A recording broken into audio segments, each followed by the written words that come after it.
That's what the New York Giants are in right now in reference to the quarterback. This is Dennis, New York Giants. Right talk. Hi, everybody. Big Blue LLC. Want to talk about Jameis Winston. Want to talk about Jackson Dart. Action Jackson. There's only two Action Jacksons. That's Carl Weathers and Mark Jackson. And I want to talk about Cam Ward and the desperation of Joe Schoen and the Hail Mary desperation of Joe Schoen. You could see it. You could smell it. You could feel it coming. That this guy is going to literally do something stupid. And I'm not trying to be this bearer of the bearer of bad news, but I mean you're in desperation mode. You're in that mode where you have to win, but you don't have to win, according to our fearless owner, which I still don't understand. And there was a segment that Joe Schoen had just recently at the Senior Bowl, and says the Giants, the search is on for the quarterback. And I love this because you could see. Let's listen to the delusion, and I love it because he's sitting there with the mic in his hand. He's flexing his muscles.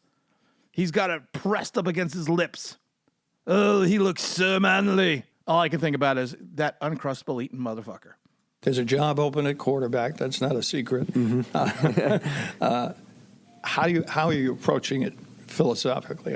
You don't need to give me any names, and you won't anyway. So yeah, right. Yeah, I understand that. But yeah. How are you approaching it philosophically? Yeah, Tommy DeVito is our only quarterback that's under contract. So you're. And I love it because how he talks. He's flexing his muscles more. Oh, that Joe Schoen, that man's man, driving his electric car. We're going to look in free agency in the draft. And again, we tried it with Daniel. We did it on we had a 2-year deal basically where we could get out of it. And I love it, though, because no, not really, Joe. Because you still owe Daniel Jones $22 million in dead cap space this season. So I love how my intelligence was I was going to sign him to that $160 million deal, but really it was only a 2-year deal. So you only fucked the team for 2 years and then probably another 3 to 4 years after. Unfortunately, that didn't work out. But the way we built. Well, wait a minute. 2024 was the year of Daniel. The roster, again, 4 of our 5 starting offensive linemen are come back. Malik Neighbors, you have 4 of your 5 starting offensive linemen are coming back. One of them is coming back off an injury. One of them is an undersized center. We're not even going to get into the other 2 because of the fact that it just. Oh my God! And I love it because Pro Football Focus said that John Runyon was the worst free agent signing last year. I don't think he's the worst even on the team because I think Devin Singletary was the worst. I think Giants have the top 2. Hey, we got the top 2 in something. But the problem is this: John Runyon was not a good guard for this team. I love the people like, well, I watched every game. Well, I was at every home game that he played. And like I said, it's a little difference between watching something and stopping and going something on your computer and literally seeing the fluidity of motion. And it just was not a good signing. But don't worry, the offensive line is intact. Number 1 receiver on the roster, young tight end that was really promising this year in Theo Johnson. I must have missed the young promising tight end Theo Johnson. I must have missed it before he went down with injury. And Tyrone Tracy. So the cupboard's not bare offensively. So who? The cupboard is bare offensively, Joe. Tyrone Tracy, it will be in his 2nd year as a running back. The league is going to figure him out quickly, so he is going to have to adjust. He's New Orleans Darkwa. Whoever it is, whether it's through free agency or draft, whoever you drop in there, the cupboard's not bare. So there are some free agents this year. We're so fucking delusional. The cupboard's not bare. Of course, he's not going to come out and say it, but you can see in his face he actually believes it because of the fact that he thinks when he farts, he smells potpourri. We're gonna look through that group of guys, and then we've got a pretty thorough process in terms of that really thorough process has worked extremely well with free agency, the draft, and trades the last 3 years. The college draft picks and the quarterbacks that goes all the way back to when Dayball was in Miami and the Andy Dalton draft. I love the fact that when he talks about his thorough process, you've been here 3 years and you haven't picked one quarterback. You haven't drafted one. And I love it because when he was talking to Ryan Poles and he's like, well, you're not going to have to worry about drafting a quarterback because you're going to get Caleb Williams. Oh, dear Lord, help us all. That's kind of where it originated, and then we used it in Buffalo with the Josh Allen, Lamar Jackson, Sam Darnold, Baker Mayfield draft, and we've continued to do it each year here. So you had nothing to do with the Buffalo shit. Just don't go away, man. Just go away. We've got a good process in place. We believe in it, and we'll start that here. Once we get to the combine, that process. All I know is 7-2, 2-5-1, 6-11, and then we know what happened last year. So this process is really working well because each year we get less wins. I mean, I'm thinking this season is at least a 2-win season coming up because if you take a look at our home schedule, we might as well just not even show up anymore.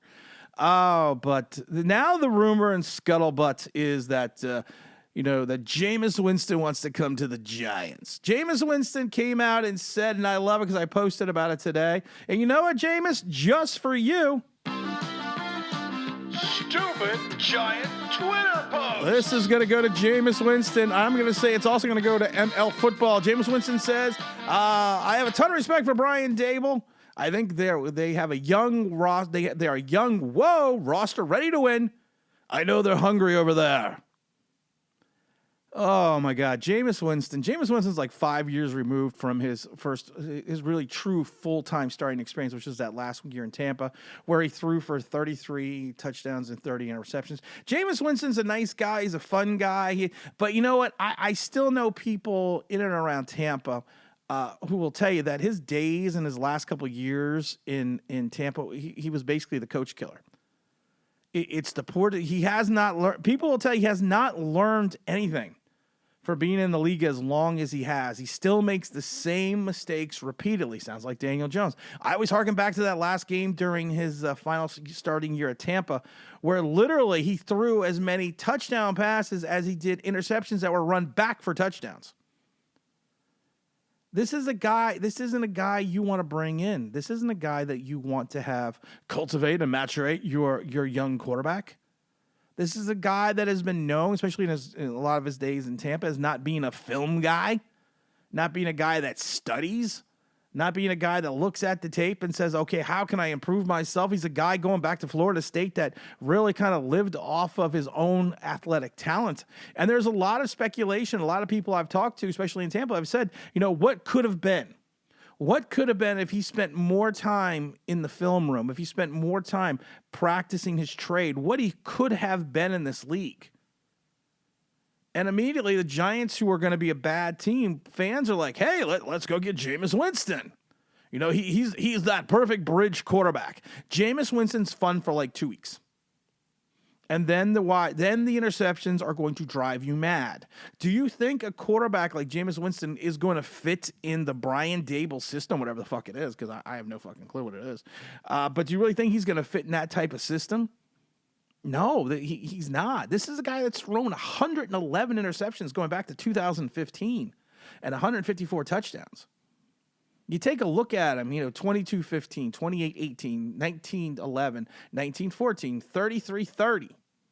And then really, like I said, he kind of languished on the bench in the Saints. He got forced into action where he actually, in 2021, he was 14-3, and everyone's like, oh, look at that. He's turned the corner. But then the next year he goes 4 touchdowns, 5 interceptions. Then he's 2 touchdowns, 3 interceptions. And then last year with the Cleveland Browns, he was 13 touchdowns, 12 interceptions. He is maddening. He is going to literally drive you insane. And, oh, my God, please, we are not trading Kayvon Thibodeau for Myles Garrett. Stop. Stop the fucking... I hate this time of year because it's like stop the stupidity and the insanity for the likes, the clicks, the bleeps, and the boops. Stop. For the love of God, stop. But Jameis Winston is not a fit. Jameis Winston is not the guy for this team. Jameis Winston is not going to come in here and be that perfect bridge and that mentor to if the Giants go out and get a young quarterback. And then you have to worry that desperate Joe and equally desperate Brian Dable does not make some kind of massive mistake, such as trying to trade up to the first overall spot to get someone like Cam Ward. I think Shedeur Sanders has the potential and the possibility to fall to the Giants. I don't have a problem with Shedeur Sanders, but I'm more of a Cam Ward fan. I've said that for I don't know how long. I'm not going to be upset if we get either one of them. But to turn around, I could see with the wreak of desperation, Joe Schoen trading up to that spot, trading up 2 spots. And if you look at Mitchell Trubisky, you take a look at everything else. You're going to have to swap. You're going to have to swap picks this year, first rounders. I assume you would probably give up a first rounder next year, and then probably like a 3 and a 6. That's a lot to move up 2 spots, and that's a desperation move. That is truly a desperation move. It reeks of it, and I would not be shocked if Joe Schoen did something stupid like that. You can't mortgage you can't do a Sonny Weaver and mortgage your future for Bo Callahan. You have to think. Football is the long haul. Football is not just a single season. But right now, I have this scary suspicion and feeling that Joe Schoen is playing this like it's a single season. Like he doesn't have to worry about 2026 because he may not even be here. So he's got to he's got to do the best he can in 2025. And the worst thing is, let's say the Giants somehow win 5 to 6 games. Do you still keep him? Because you say, oh, you're going to, because fans will say, look, he's growing something. You had 3 wins the previous year and 6 wins before that. So then you would be looking at it saying, basically, you have had 15 wins in 3 years. It's desperation. The whole Jackson Dart thing, I think it's like I said, it's this year's J.J. McCarthy. Jackson Dart would not have been drafted. I think Jackson Dart probably would have gone Joe Milton. I think he probably would have gone like 6th, 7th round last year, or an undrafted free agent. This year, he's the glamour boy of all Giant fans. And I had to see the Giant content creators at the Senior Bowl going, ooh. You know what the funny thing is? You don't have to go to the Senior Bowl anymore. It's all on TV. But they're like, ooh, look at all that shit that Jackson Dart does. And I watched most of Jackson Dart reps in practice. I watched all his reps in the game. One of the ones that stood out the most was on 7-on-7 drills in the red zone, where he lofted a ball to the right corner of the end zone for his wide receiver. The only issue was, I guess he didn't see the safety. And the safety was a kid, I think it was number 47, a kid from Georgia. And as soon as he lofted that ball, that safety went like a rocket and he Daniel Jones the guy. He threw him into contact. And there was a couple times he did that. He had some good throws, but like I said, there was a couple times he did that. And they're like, you can't do that. You're not going to get away with that in the NFL. Then there's the pass. I think it was to the tight end, the wide receiver. I can't remember. Down the middle of the field during the game. Everyone's like, ooh, did you see that pass? He just threaded the needle between 2 defenders. Yeah, but if you would have not thrown the ball short and the receiver didn't have to stop his route, and you threw it over the 2 defenders, hit the guy in stride, it's a touchdown. And I love his wheel. Look at his wheels. I also saw 2 fumbles. Wasn't there 2 fumbles and a bunch of sacks?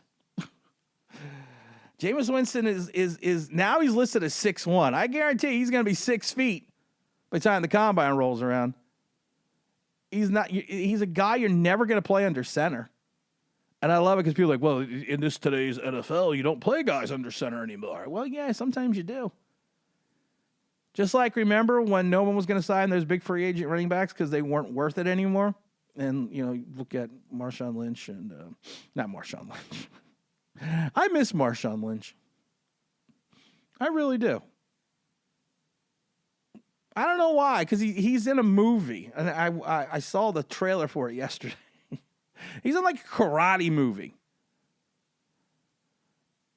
But the fact that you are sitting there, Derrick Henry, of course I meant to say. Derrick Henry, Saquon Barkley, and people are going to say, Tim, you should lose your train of thought. No, I was actually watching something. But, I mean, you're going to have to play him sometime under center because of the way your team is built and your system is built. Yeah, you're going to probably run the majority of, you're not really, I doubt with a rookie quarterback you're going to run the majority of the time out of the spread. But what I also mean is when you can't play him under center, you also can't play him in the pocket. He is a guy that he's just not a pocket guy. He's just not a guy you keep in the pocket. That's not his game. That's not his forte. Jalen Hurts, you can play in the pocket. I don't see that with his ability and his arm strength because I'm not overly impressed with Jackson Dart's arm strength. I haven't been for years. And like I said, for the delusional people that keep telling me, well, he's a better prospect than Jalen Hurts was coming out of college. Jalen Hurts, I believe, rushed for 1,000 yards his last season and threw for 30-something touchdowns. against actual competition. I know Furman in southern Georgia, those are big-name schools, especially when you go down to Arkansas and Duke. He had 19 touchdowns in, 4 games, we said? 5 games? I don't remember. Of his 29, they came in 19 of them came in 4 games. And one of those games was for Furman in southern Georgia. I forget the other big-time school he comes from. But this is all desperation. And it's Desperate Joe. And as an owner, I hope Mara does have his pulse on this team and maybe a little bit have his finger on the scale a little bit and stop something stupid from happening, because you didn't stop the stupidity of Saquon Barkley going over to Philadelphia because Chicago's driving up the price and Philadelphia's out. A guy that we literally watch in Hard Knocks get every single thing wrong gets another year and gets another year out of desperation. Oh, I don't know when we're going to have another video or live stream. It'll be soon. And again, don't forget to like, don't subscribe, don't forget to ring that bell because you want to know why. That'd be awesome.